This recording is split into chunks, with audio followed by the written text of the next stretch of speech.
In my many discussions with feminists, the all-famous phrase pops up, and you've all heard it. They aren't real feminists when pointing out what feminists do in regards of equality. Now, I already did a video called Teaching Feminist Equality, but I think I need to expound on it a little bit. A link to that video will be at the end. For the purposes of this video, we will call the No True Scotsman fallacy the No True Feminist fallacy, in which I will explain exactly why this is a fallacy. 1. It all has to do with authority and from where this authority stems. When you try to use the dictionary to prove that it means equality, and there are several dictionaries that define feminism differently, who has the true authority to define this word?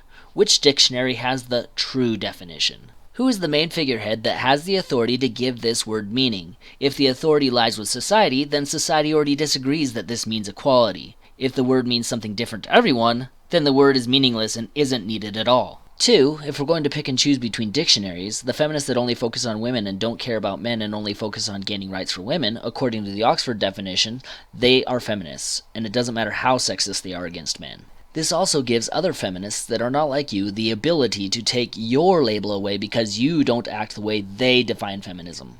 Does that mean feminism doesn't exist because all feminists everywhere have the authority to remove the label from people from whom they don't agree? 3. From where is this authority coming? If you have two different dictionaries giving two different definitions, why is Webster right and Oxford wrong? And if Webster is right, you cannot treat it like the Bible and cherry-pick your favorite definitions and ignore other definitions such as sexism and racism to fit a narrative that you believe women cannot be sexist or that blacks cannot be racist, as nowhere does it say you need privilege and power to be racist or sexist. But time and time again you see this requirement so that feminists can justify their sexism towards men while at the same time using the dictionary to define feminism. This is why the No True Feminist fallacy is a fallacy. You open up the question of authority and leave off the proof that your definition is the correct one. It's not like Catholicism where there is a leader like the Pope where he can say what is required to be Catholic. There is an authority figure saying, this is how you are Catholic. Feminism has no such figure defining the ideology, making it mean whatever people want it to mean.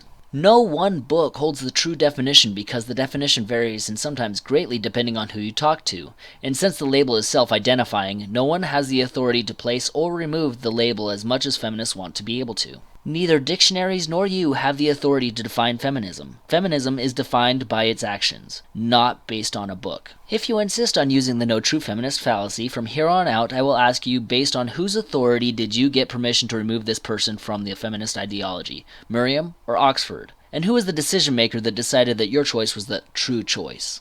When there is no authority, no one can place or remove the label save the person that dons it. Oh, and by the way, this goes for the title MRA as well. Feminists seem to have the magic ability to add and remove titles as they see fit.